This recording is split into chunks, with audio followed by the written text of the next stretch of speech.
Hello, riders. What's going on, y'all? What's going on, apprentices? Hello to all of my subscribers. And if you're new to my channel, let me just introduce myself quickly. My name is Lady Vasori, aka Mama Source. I am the owner and operator of a spiritual online botanica called Visions by Vasori. I offer everything in the occult. I also have an apprenticeship on Patreon. You can join us. I have a group filled with like-minded people who love to heal and who love hoodoo. All right. Just a quick message for anyone inquiring about my client works. Guys, the best way to reach me is in my shop or if at 704-284-9898.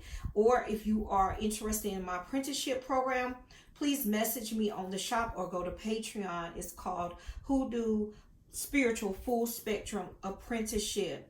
Now let's get in the lesson for today, and it is on cutting cords, baby.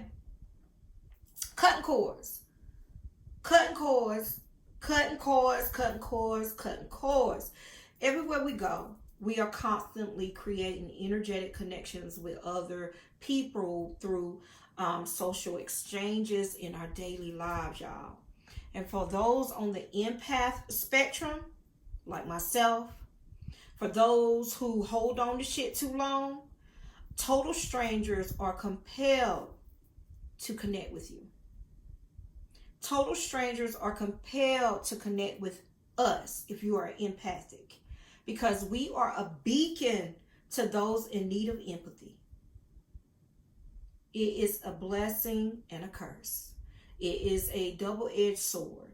And those cords are created when we engage in a social interaction that requires our emotional energy.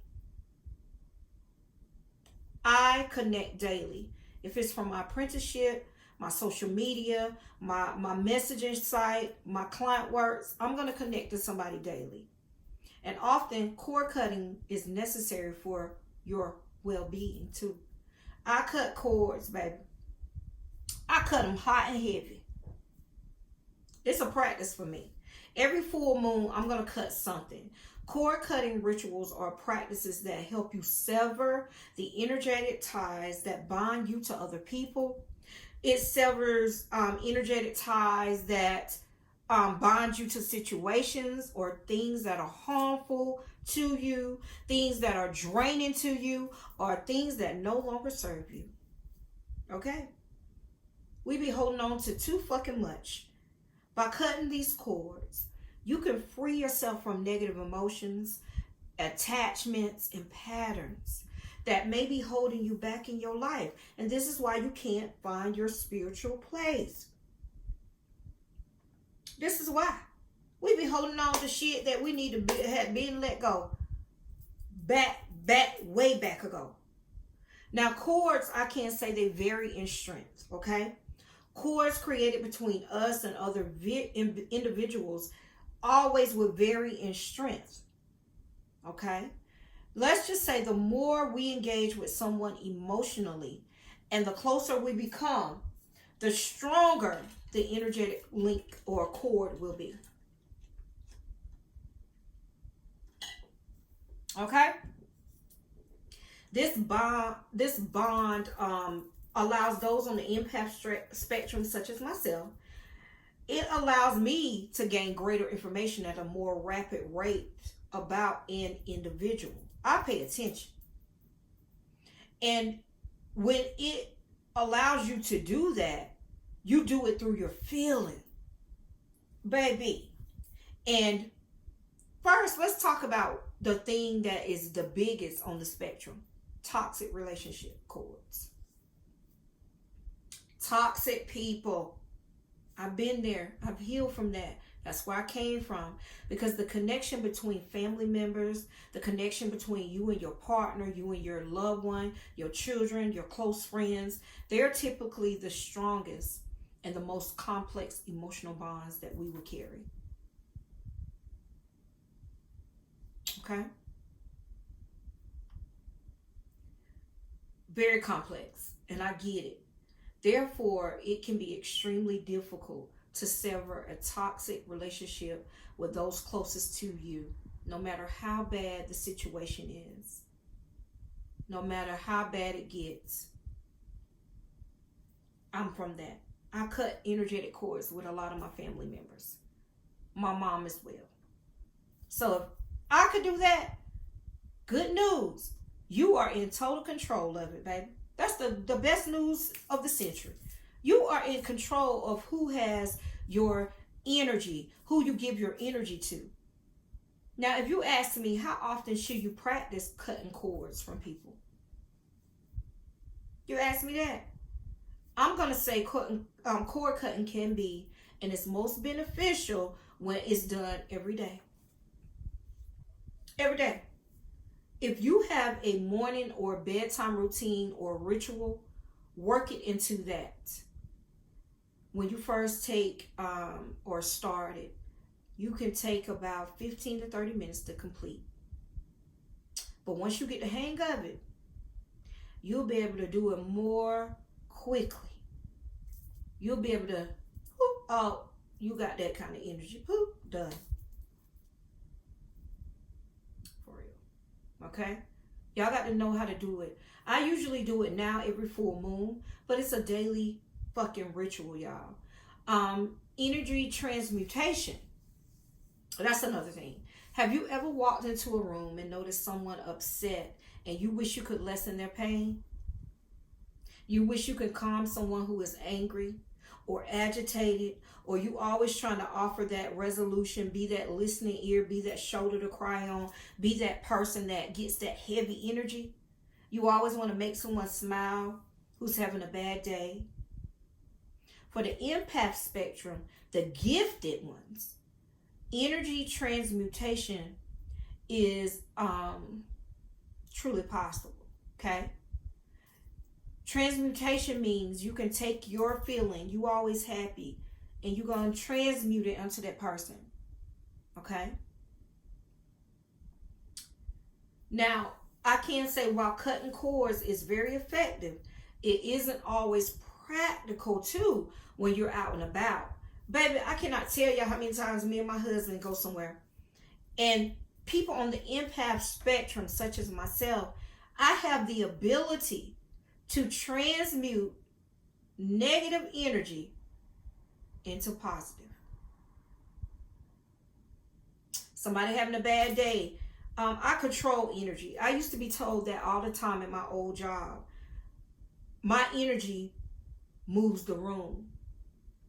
Imagine being responsible for someone else's energy. How I feel transmutes. How I feel gives them, my energy. I can do it over a great distance. I can do it with anyone where we are over the phone. It's like how the internet existed when we used to have dial-up.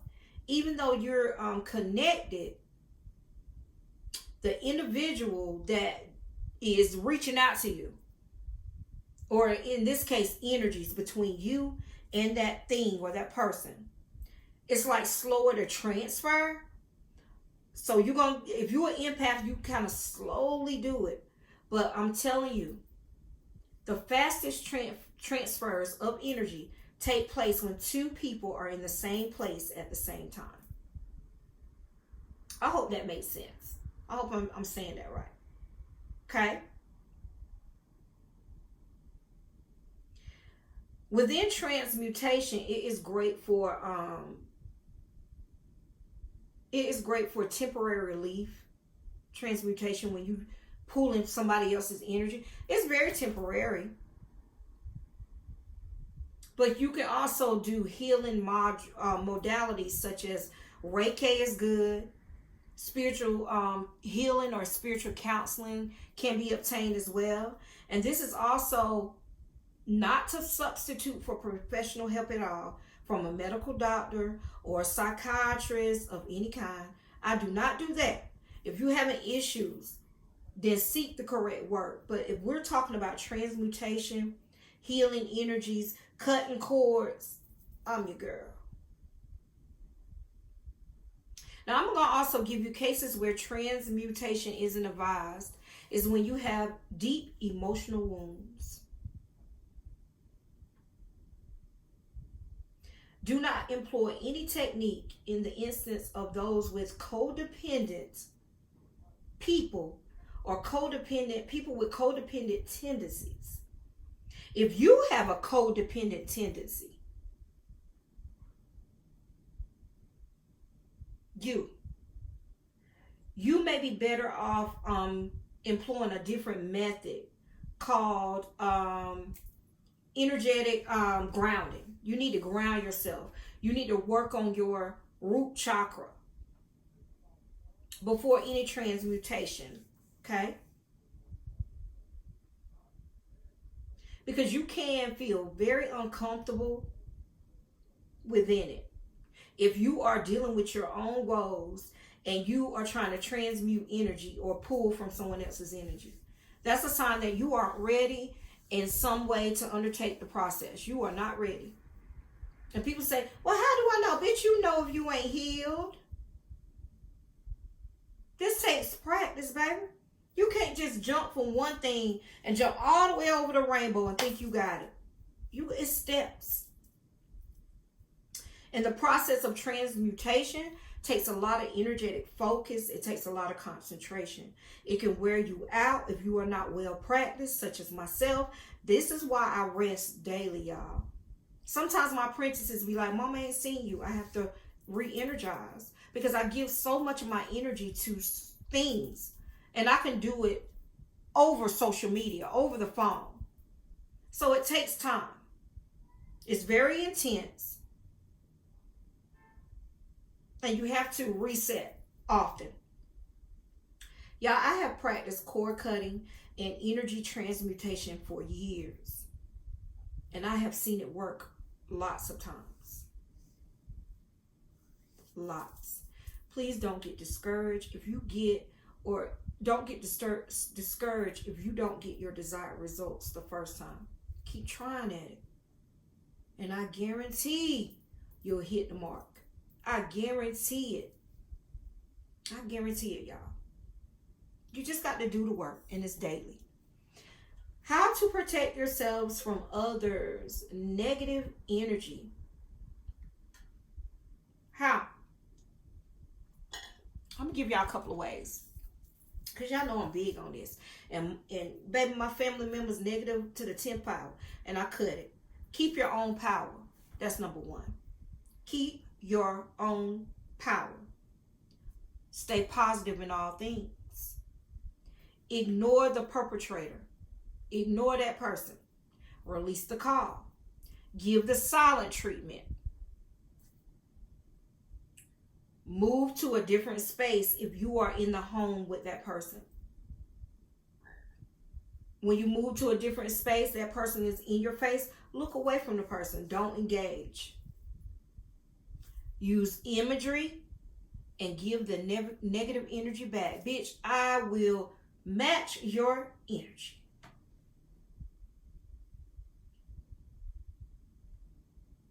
I'm matching your energy. Y'all cut these energetic cords. Cut them. Cut them. My biggest talk with healing, especially my apprenticeship, is if it upsets your peace, your mood, your balance, release it and let it be so. Okay? That's for anybody out there. If it upsets your peace, your mood, your balance, release it and let it be so. Don't return back to it. If it takes you time to do it, but do something. You got to create a boundary. It's called boundaries for a reason. And you got to put a line in the sand when they cross that boundary. You got to unplug your energy, y'all. Please make sure you like, subscribe, and support my channel. It's greatly appreciated. I keep getting messages, y'all. Don't forget to hit the notification bell so you can be alerted when I upload new videos. Also, go check out my website, visionsbyvasori.com. If you need any things spiritual, I got it. All our links are listed in the bio. And as always, blowing blessings your way. To my princesses, you watching this video, reach out to me with any questions that you guys have. Okay? Any guidance that you guys may have. I know a lot of you guys are working on shadow work, and you should. That's the first step in this walk in healing. Shadow work and attuning to your ancestors. Got it? All right? Peace and blessings. I'm blowing blessings y'all way. Bye, y'all.